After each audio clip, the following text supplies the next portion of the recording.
وہ بھی قیامت کے آنے سے پہلے قیامت سے گزر رہی تھی۔ بیٹی کی پیدائش کی خبر سن کر ظفر دروازے سے ہی واپس چلا گیا تھا۔ دوبارہ اس گھر کے دروازے تک ان قدموں نے واپس لانے کے لیے سائقہ کو صرف خوش بختی کی ضرورت تھی، اور اگر یہ اس کے پاس ہوتی تو وہ 6 بیٹیوں کے بجائے 6 بیٹوں کی ماں ہوتی۔ اس چھوٹی بیٹی کا نام مصباح رکھا گیا تھا۔ کس نے رکھا تھا، کب رکھا تھا، کیوں رکھا تھا، یہ سب کسی کو بھی یاد نہیں رہا۔ یاد رہا کہ وہ بیٹی تھی جس کی پیدائش پر اس کے باپ نے اس کی ماں کو چھوڑ دیا تھا۔ مرد صرف اپنی ناجائز اولاد ہی کوڑے پر نہیں پھینکتا، کئی بار وہ اپنی جائز اولاد بھی کوڑے پر پھینک دیتا ہے۔ دنیا کے بڑے دان میں، خاص طور پر بیٹیاں، دنیا کے کوڑے دان میں باپ کی متروکہ یہ اولاد زندگی میں زہر و زخم لے کر بڑی ہوتی ہے، اور پھر ساری زندگی یہی زہر و زخم دوسروں کو بانٹتی پھرتی ہے۔ جو معاشرہ کوڑے کے ڈھیر پر ملنے والے کسی ناجائز بچے کے والدین کو تنقید کا نشانہ بناتا ہے، وہ بیٹیوں کی شکل میں بڑی جانے والی اولاد کے باپ کو بھی تنقید کا نشانہ بناتا ہے، نہ اس پر انگلی اٹھاتا ہے۔ وہ ایسے شخص کے ساتھ ہمدردی بھی رکھتا ہے اور اپنی زندگی دوبارہ پہلے صفحے سے شروع کرنے کا موقع دیتا ہے، بالکل بے داغ اور کور صفحے سے، جس پر سے اس کی پہلی عورت اور اس کی بیٹیوں کو کھرچ کر صاف کر دیا ہے۔ اب وہ ایک نئی عورت کے ساتھ زندگی دوبارہ سے شروع کرنے کے لیے تیار ہوتا ہے۔ اس کی ماں کی دعائیں بھی اس کے ساتھ ہی رہتی ہیں، اس کی بہنوں کا مان بھی قائم و دائم رہتا ہے، اس کے باپ کا فخر بھی ختم نہیں ہوتا۔ ختم صرف عورت اور اس کی اولاد ہوتی ہے جسے چھوڑ دیا جاتا ہے، اور بعض دفعہ عورت کی اخلاقیات بھی بدل دی جاتی ہیں۔ پھر یہ تبدیلی کیا کیا تماشے برپا کر سکتی ہے اور کر دیتی ہے، اور اس کا اندازہ کوئی نہیں لگا سکتا۔ شائستہ ایک بار پھر ہارون کے گھر میں موجود تھی۔ ہارون ابھی وہاں نہیں آیا تھا، وہ لاؤنج میں بیٹھی اس کا انتظار کر رہی تھی۔ پچھلے چند ماہ میں وہ زیادہ تر ہارون کے ساتھ ہی وہاں آئی تھی، بعض دفعہ یہ بھی ہوا تھا کہ وہ خود اکیلی وہاں چلی آئی۔ پہلے اسے اس کا خطرہ ہوتا، مگر آج پہلی بار ایسا ہوا تھا کہ وہ وہاں آ چکی تھی، مگر ہارون وہاں نہیں آیا تھا۔ اس وقت وہاں بیٹھ کر ہارون کا انتظار کرنا اسے دنیا کا سب سے ذلت آمیز کام لگ رہا تھا۔ وہ تقریباً آدھے گھنٹے کے بعد آیا۔ شائستہ نے تقریباً 2 ماہ کے بعد اسے دیکھا تھا۔ وہ پہلے کی طرح حشاش بشاش، پہلے کی طرح اب بھی اس کے چہرے پر مسکراہٹ تھی۔ شائستہ کو دیکھ کر یہ مسکراہٹ کچھ اور گہری ہو گئی۔ شائستہ کا غصہ غائب ہو گیا۔ اسے پہلی بار احساس ہوا وہ ہارون سے ناراض ہو سکتی ہے، مگر ناراض رہ نہیں سکتی۔ ہیلو، مجھے بتائے بغیر تم انگلینڈ کیوں چلے گئے تھے؟ شائستہ کو دیکھتے اس نے ہیلو کیا، اور شائستہ نے اس کی پہلے ہی یہ سوال کرتے ہوئے کہا، کچھ ایمرجنسی میں جانا پڑا۔ ہارون نے نرم آواز میں کہا، ہارون تم مجھے بتا سکتے تھے۔ کیسے بتاتا؟ فون کر کے؟ تمہارے ماں باپ سے گالیاں کھانے کے لیے؟ تم نیلوفر کو بتا دیتے، اس سے کیا فرق پڑتا؟ وہ اب اطمینان سے اس کے قریب صوفے پر بیٹھ چکا تھا۔ یہ آنا جانا تو لگا ہی رہتا ہے، تمہیں کتنی بار بتایا رہا ہوں، تم جانتے ہو میں تمہاری وجہ سے کتنی پریشان رہی ہوں۔ میری وجہ سے کیوں؟ کیونکہ تم غائب ہو گئے تھے۔ میں کہیں غائب نہیں ہوا، صرف فیکٹری کے سلسلے میں کچھ مشینری خریدنے کے لیے یورپ گیا تھا۔ مگر تم مجھے بتا تو سکتے تھے۔ شائستہ بار بار اس بات کو دہرا کر بور مت کرو۔ میں نے اگر نہیں بتایا تو اس سے کوئی فرق نہیں پڑتا، میرے خاندان یا گھر کا حصہ تو نہیں بنی ہو کہ اس طرح بتائے بغیر جانا تمہارے لیے اتنا قابل اعتراض ہو۔ ہارون میں تمہاری بیوی ہوں، شائستہ نے ایک لفظ پر زور دیتے ہوئے کہا۔ ہاں ٹھیک ہے، مانتا ہوں کہ تم میری بیوی ہو، مگر میرے گھر کا حصہ تو نہیں ہو۔ وہ اب سنجیدہ نظر آ رہا تھا۔ تمہاری زندگی کا حصہ تو ہوں۔ ہارون اس کا چہرہ دیکھتا رہا، پھر ایک طویل سانس لے کر اس نے کہا، اس بارے میں کچھ نہیں کہہ سکتا۔ شائستہ کو ایک دھچکا لگا۔ تمہاری زندگی کا حصہ نہیں ہوں میں؟ اس کا انحصار تم پر ہے، اور فی الحال تمہارے کسی بھی عمل سے یہ ظاہر نہیں ہوا کہ تم میری زندگی کا حصہ بننا چاہتی ہو۔ اس بات کا کیا مطلب ہوا؟ غور کرو، تم سمجھ جاؤ گی۔ تم بیوقوف نہیں ہو۔ وہ کچھ دیر اسے دیکھتی رہی۔ تم جانتے ہو 2 ماہ کے عرصے میں نے تم سے بات کرنے کی کتنی کوشش کی؟ جانتا ہوں، امی اور نیلوفر نے بتایا تھا مجھے۔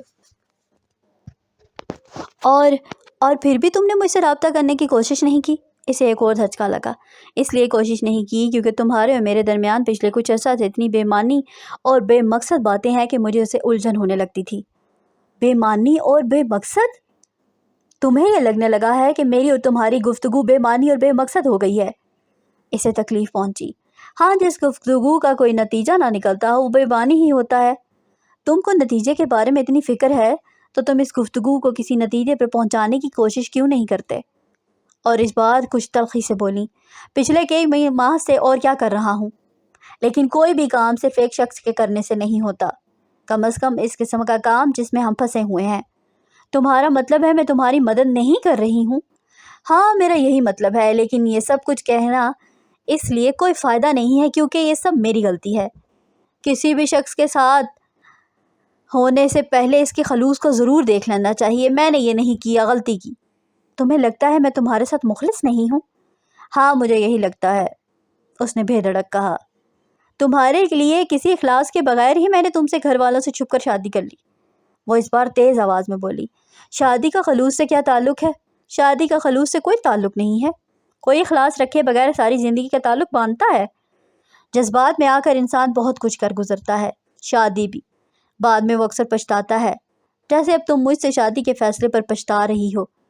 ہارون نے بڑے عام سے انداز میں کہا، میں تم سے شادی کے فیصلے پر بالکل نہیں پچھتا رہی ہوں، اور تم سے شادی کا فیصلہ کوئی جذباتی فیصلہ نہیں تھا، میں نے سوچ سمجھ کر یہ فیصلہ کیا تھا۔ اچھا، وہ اس کی بات پر عجیب سے انداز میں ہنسا۔ تم پچھتا نہیں رہی ہو اس شادی پر؟ تمہیں ثابت کرنا چاہیے کہ تم اپنے فیصلے پر پچھتا نہیں رہی ہو۔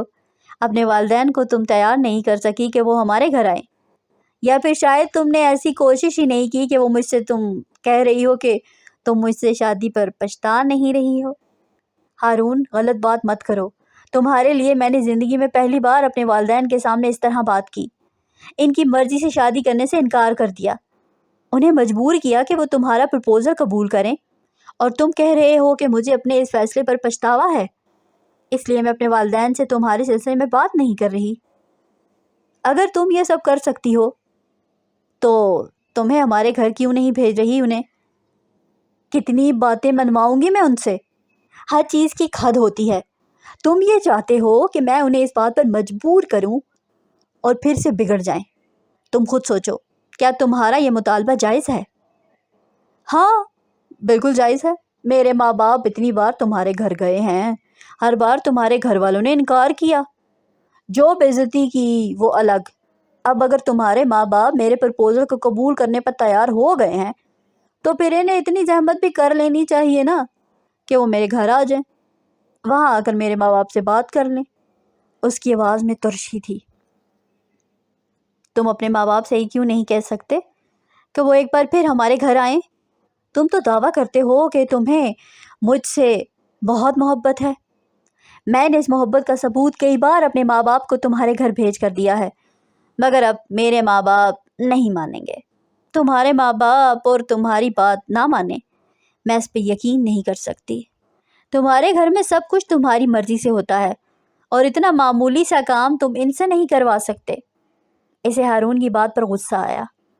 شائستہ، میں تم سے اس بات پر بحث کرنا نہیں چاہتا کہ میں کون سا کام اپنے ماں باپ سے کروا سکتا ہوں اور کون سا نہیں۔ اگر تم اپنے ماں باپ کو اس بات کو ماننے پر مجبور نہیں کر سکتی تو سب کچھ اس طرح چلنے دو، جب وہ مان جائے نا تو بتا دینا۔ شائستہ نے اس کی بات کاٹ دی۔ میں اب اور وقت ضائع نہیں کر سکتی۔ کیوں؟ تمہیں کس چیز کی جلدی ہے؟ مجھے تو جلدی نہیں ہے، نہ ہی میں تمہیں پریشرائز کر رہا ہوں۔ شائستہ اس کی بات کے جواب میں خاموش ہو گئی۔ جلدی ہے مجھے، اس نے کچھ دیر بعد تھکی ہوئی آواز میں کہا۔ یہی تو پوچھ رہا ہوں، کس چیز کی جلدی ہے؟ وہ اس کا چہرہ دیکھنے لگا۔ ہارون، میں پریگننٹ ہوں۔ وہ چند لمحے کچھ بول نہیں سکا، صرف پلکیں جھپکائے اسے چہرہ دیکھتا رہا۔ شائستہ نے اس کے چہرے سے اس کی اندرونی کیفیات کا اندازہ لگانے کی کوشش کی، لیکن بری طرح ناکام رہی۔ چہرہ بے تاثر تھا۔ پھر ہارون نے گہرا سانس لیتے ہوئے شائستہ کے چہرے سے نظر ہٹا لی۔ شائستہ بھی اسے دیکھ رہی تھی۔ تو پچھلے 2 ماہ سے تم اس لیے مجھ سے رابطہ کرنے کی کوشش کر رہی تھی؟ اس کی آواز بے حد سرد تھی۔ ہاں۔ وہ چپ رہا۔ شائستہ کو کچھ اطمینان ہونے لگا۔ سب کچھ بہت جلدی ہونا چاہیے، وہ بڑبڑا رہا تھا۔ پھر تم اپنی امی ابو کو کب بھیجو گے؟ وہ اس کے سوال پر ایک بار پھر اس کا چہرہ دیکھنے لگا۔ میں تمہیں بتا چکا ہوں یہ کام مجھے نہیں کرنا ہے۔ اس کا جواب اب تم ہی ہو۔ ہارون میرے لیے ممکن نہیں ہے، اس نے بے بسی سے کہا۔ تو ٹھیک ہے، جب ممکن ہو تب کر لینا۔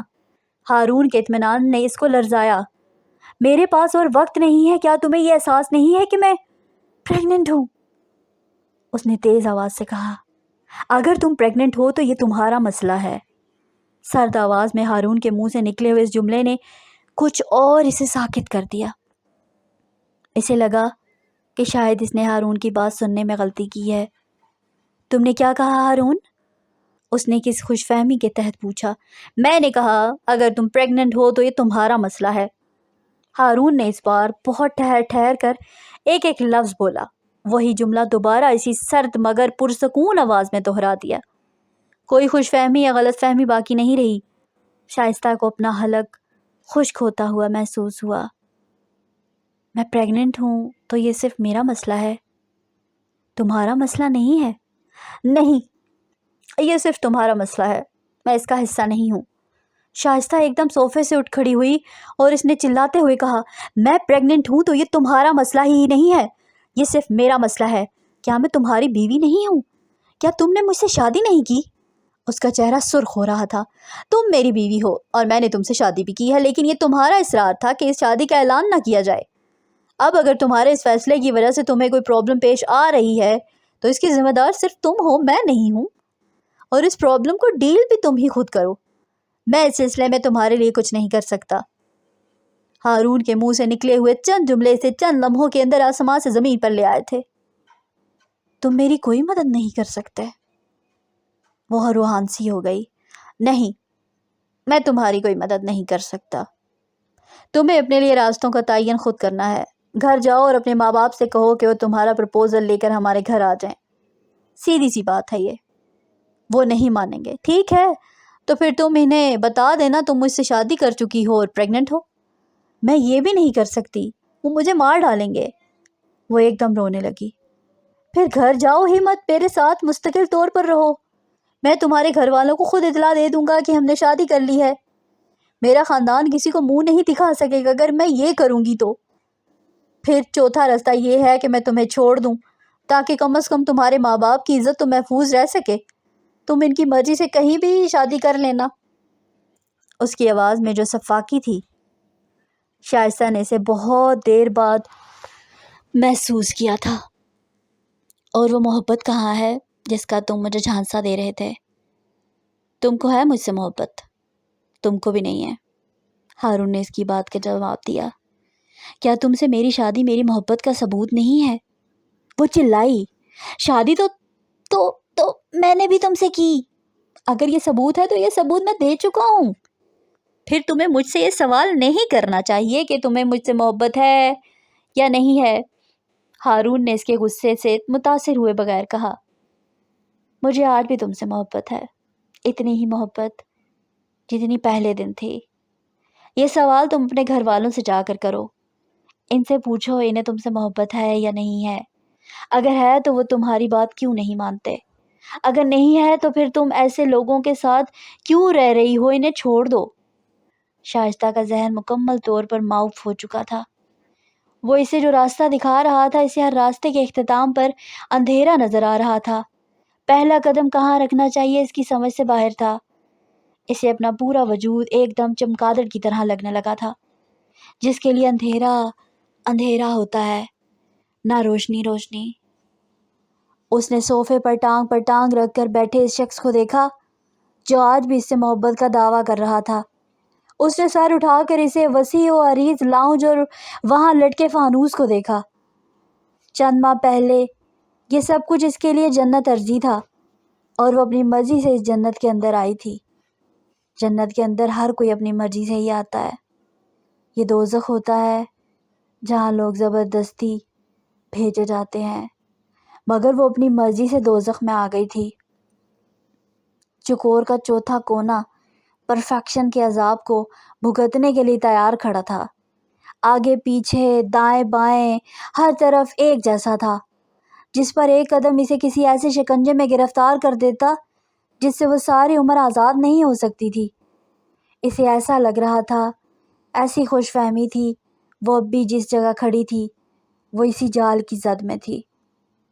سامنے بیٹھا ہوا شخص ابھی بھی اتنا ہی خوبصورت تھا جتنا اسے پہلے دن لگا تھا۔ اس کے پھولوں کی مہک اب بھی مسحور کن تھی، اس کا ذہن اب بھی معاف تھا۔ روشنی کہاں تھی؟ اندھیرا کہاں تھا؟ ہیلو زندگی، زندگی نور ہے مگر اس میں جلنے کا دستور ہے۔ روایت ہے کہ زندگی کہنا ہے، یہ ہیرا ہے اور چاٹتے رہنا ہے۔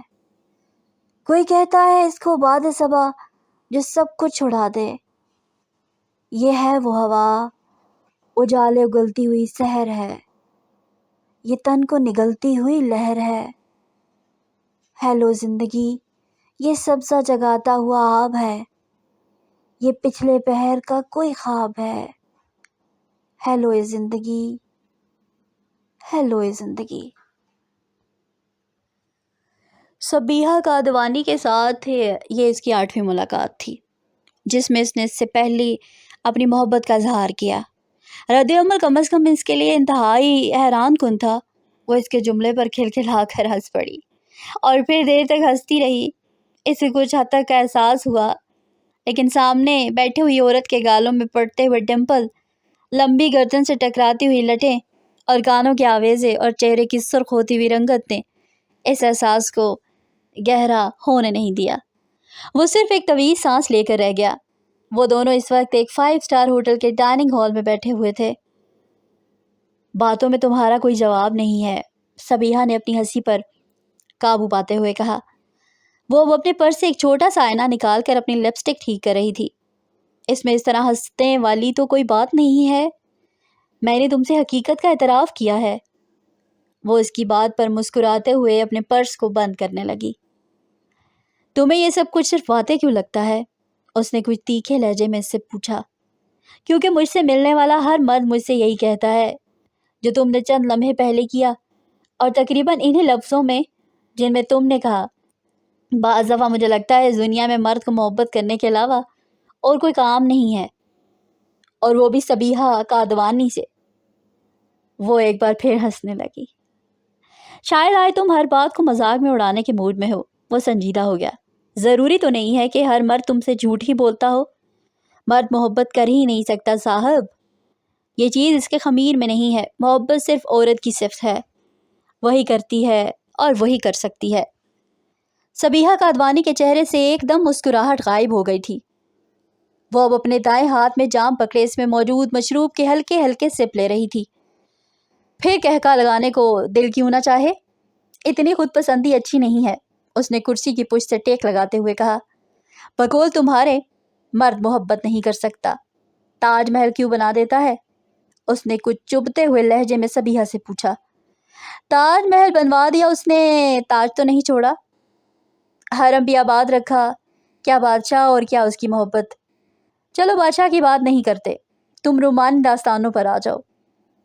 یہ فرہاد، مجنو، رانجھا کون تھے؟ یہ سب کیا مرد نہیں تھے؟ یہ بھی کہتے ہو کہ کہانی ہے، اور پھر یہ بھی کہتے ہو کہ حقیقت مان لوں۔ مرد کو محبت کا ثبوت دینے کے لیے کیا حوالے دینے کی ضرورت کیوں پیش آتی ہے؟ عورت تو کہانیوں کے حوالے نہیں دیتی، وہ ہمیشہ اپنی بات کرتی ہے، وہ سونی کو بیچ میں نہیں لاتی۔ صبیحہ اس کے چہرے پر نظریں جمائے کہہ رہی تھی۔ میں پھر بھی یہ کہتا ہوں کہ مجھے تم سے محبت ہے، تم میری زندگی میں آنے والی عجیب ترین عورت ہو۔ اس نے اصرار کیا۔ وہ کچھ دیر خاموشی سے مسکراتی رہی اور اسے دیکھتی رہی۔ چلو پھر دیکھتے ہیں کہ تم میرے لیے کیا کر سکتے ہو۔ ہاں ضرور دیکھو، آزمانا چاہتی ہو تو ضرور آزماؤ، کچھ بھی مانگ لو۔ اگر وہ چیز اس دنیا میں ہے تو میں تمہارے لیے لے آؤں گا۔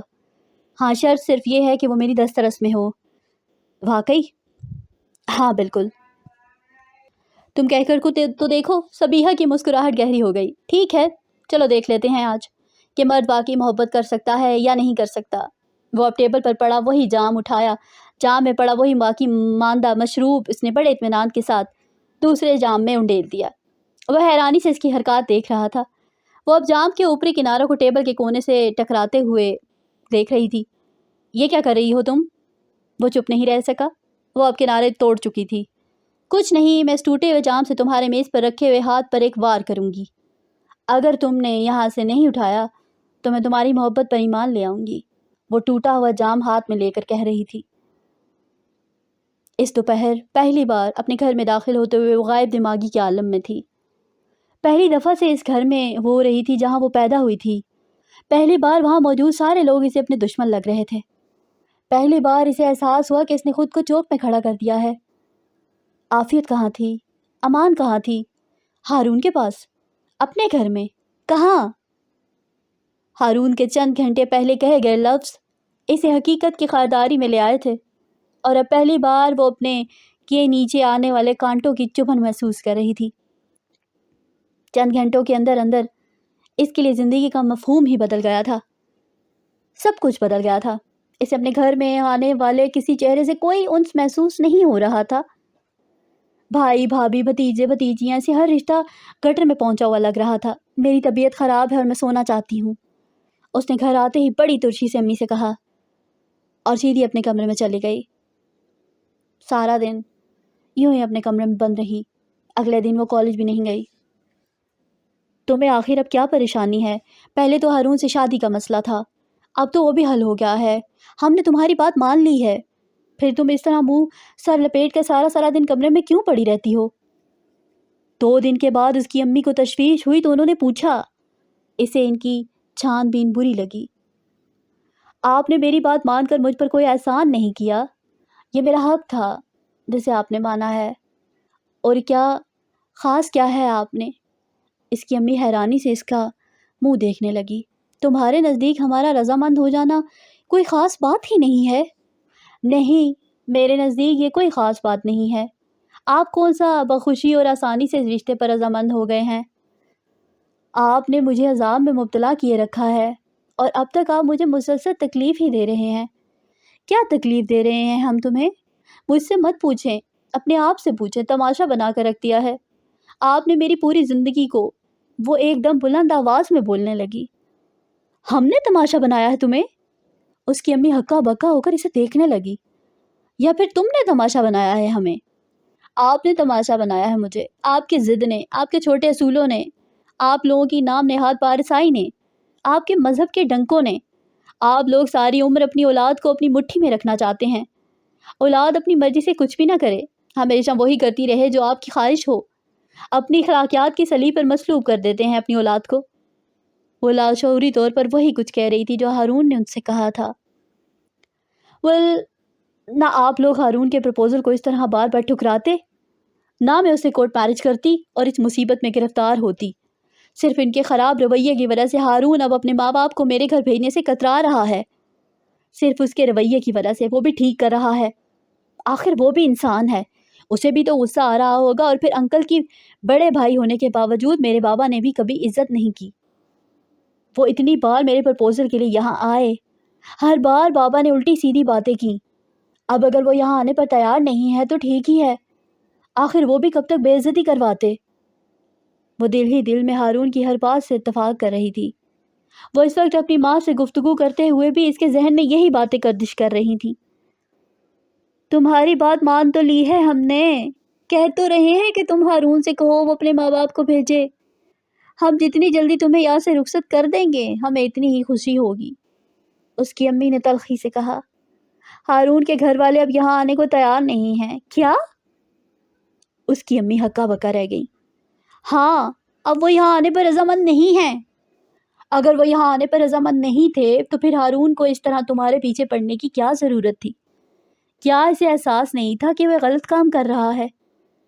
اس نے کوئی غلط کام نہیں کیا، اس نے تمہاری منگنی تڑوا دی، اور اب وہ اپنے ماں باپ کو یہاں بھیجنے پر بھی تیار نہیں ہے، اور تم کہہ رہی ہو اس نے کوئی غلط کام نہیں کیا۔ میں نے تم سے پہلے ہی کہا تھا یہ شخص قابل اعتبار نہیں ہے۔ وہ شخص قابل اعتبار ہے، وہ اب بھی مجھ سے شادی کرنا چاہتا ہے، مگر وہ چاہتا ہے کہ اب آپ لوگ اس کے گھر جائیں اور رشتے کی بات کریں۔ تمہارا دماغ تو نہیں خراب ہو گیا؟ امی بھڑک اٹھی۔ میرا دماغ بالکل ٹھیک ہے، کبھی لڑکے والے لڑکی والوں کے گھر اس طرح پرپوزل لے کر جاتے ہیں، مجھے اس میں کوئی برائی نظر نہیں آتی۔